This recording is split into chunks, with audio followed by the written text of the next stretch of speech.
नमस्कार दोस्तों, आपका बहुत बहुत स्वागत है हमारे चैनल नॉलेज टॉपिक में।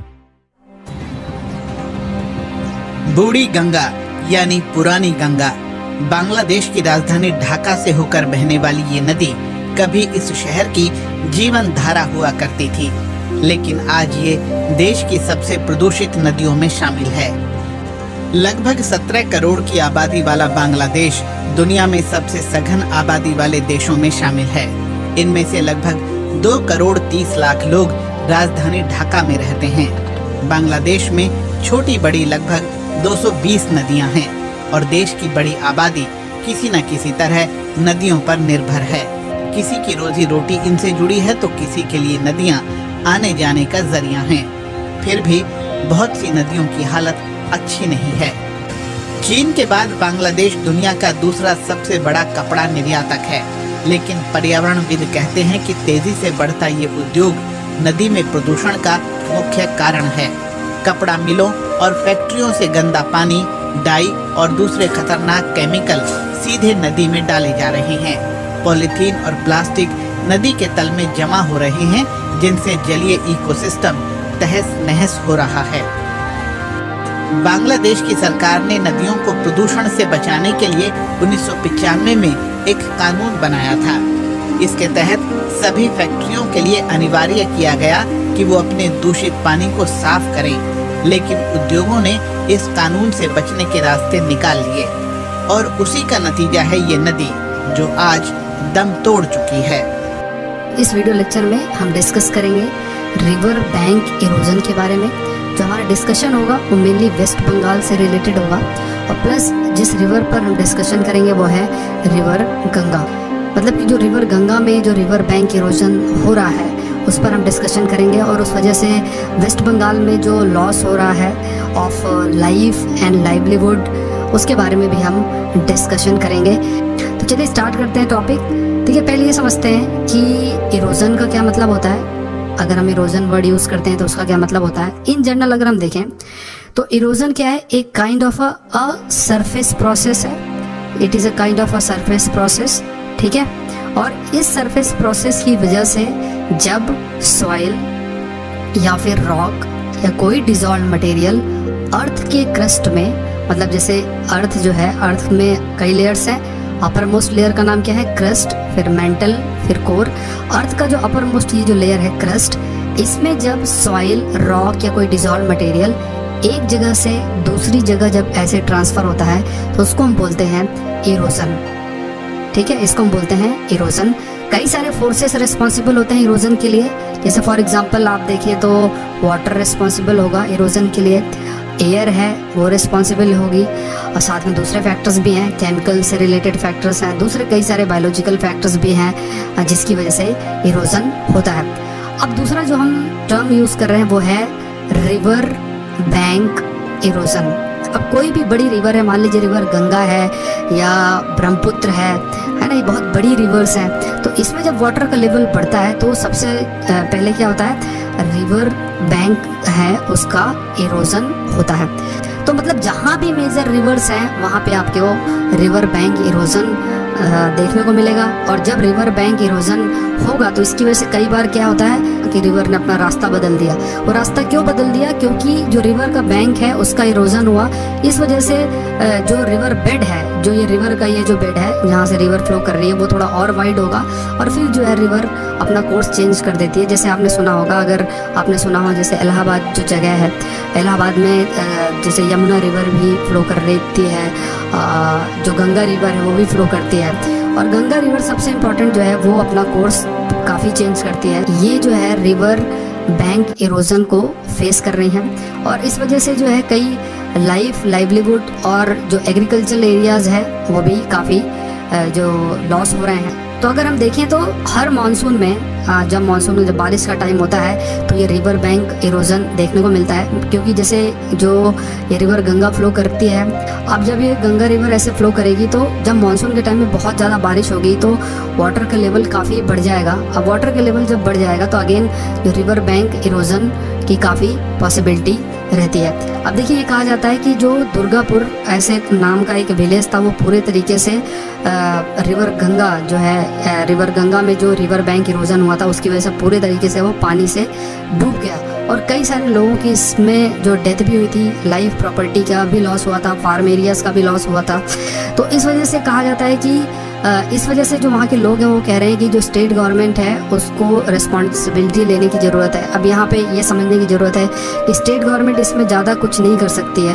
क्या कर सकती है, ये भी सोचने की बात है। लेकिन अगेन ज़्यादा कुछ इसलिए नहीं कर सकती है क्योंकि मान लीजिए ये रिवर है और घर एकदम बगल में बना दिया आपने, है ना। पहले तो आपने घर बगल में एकदम बना दिया, रिवर बैंक में ही, जो रिवर का ये बैंक है वहीं पर घर बना दिया, ठीक है, इलीगल वे में जो घर बना लिया गया।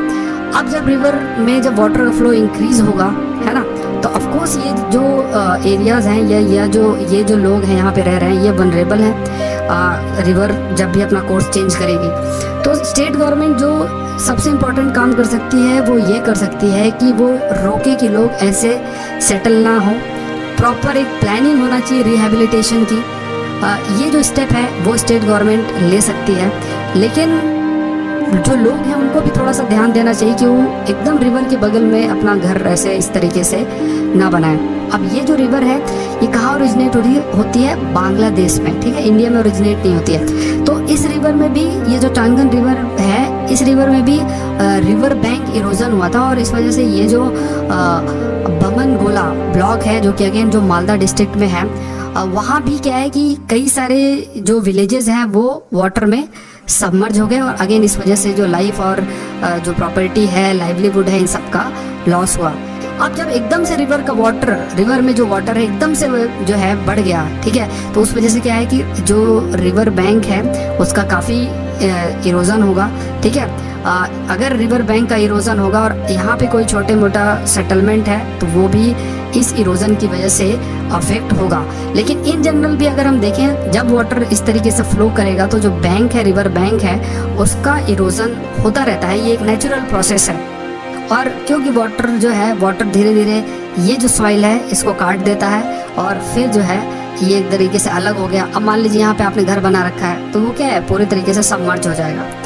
दूसरा, अगर देखें सेम पिक्चर जो है ये भी एक क्या शो कर रही है कि ये मान लीजिए ये रिवर का बैंक है, ये रिवर फ्लो कर रही है और यहाँ पे सेटलमेंट है पूरा, ये पास में घर बना हुआ है। तो अगेन रिवर तो नेचुरली फ्लो करेगी ही और ये जो बैंक है रिवर बैंक है, यहाँ पे क्योंकि सिर्फ सॉइल है, या तो कोई ऐसे स्टेप लिया जाए जिससे कि ये जो बैंक है वो काफ़ी स्ट्रांग हो और अगर नॉर्मली जैसे वाटर फ्लो कर रहा है तो उससे जो है ये बैंक का इरोजन ना हो, उसके लिए हम क्या स्टेप ले सकते हैं आगे हम डिस्कस करेंगे। बट अगेन इस तरीके से अगर सिंपल सी सिचुएशन है तो ऐसी सिचुएशन में इन बैंक्स का इरोजन बहुत ईजिली हो जाता है, मेनली जो मानसून का टाइम है। दूसरा पॉइंट अगर हम देखें तो वो है कि जो स्ट्रीम है, जैसे मान लीजिए ये जो स्ट्रीम है, रिवर का जो स्ट्रीम है और ये जो है इसे हम कहते हैं रिवर बेड, अगर ये लोअर हो गया, है ना, अलग अलग फैक्टर्स होते हैं, है ना, अगर जो रिवर बेड जो है वो लोअर हो गया तो वाटर का फ्लो इंक्रीज हो जाएगा। वाटर का फ्लो इंक्रीज हो जाएगा तो बैंक जो है रिवर के बैंक में जो वाटर का फोर्स है वो फर्दर इंक्रीज होगा और इस वजह से भी क्या है, इरोजन होगा। दूसरा फैक्टर क्या है कि जो बैंक है, जो ये बैंक में जो सॉइल है इसमें फ्लडिंग अगर होती है तो इस वजह से भी क्या है कि सॉइल में अगर वाटर जाएगा तो इजीली जो है वो इरोड हो जाएगी। अगर वेजिटेशन है तो थोड़ी देर टाइम तक रुक सकती है, लेकिन अगर वेजिटेशन नहीं है तो सॉइल पूरे तरीके से इरोड हो जाएगी, जो कि रिवर के पास ही लोकेटेड है। तो जो रिवर के पास लोकेटेड है, रिवर के बैंक एरिया में लोकेटेड है, तो जब रिवर बैंक इरोजन होता है तो वो जो विलेजेस हैं उनका जो है सबमर्जेंस हो रहा है। Submergence of land due to river bank erosion, मतलब मान लीजिए पहले ये लैंड एरिया है, अब रिवर बैंक इरोजन हुआ तो ये जो लैंड एरिया है ये पानी के अंदर आ गया, ठीक है, तो लैंड एरिया का आप मान लीजिए कि उसका सबमर्जेंस हो गया। तो यहाँ पे जो लोग रह रहे थे उनको डिस्प्लेस करना पड़ेगा।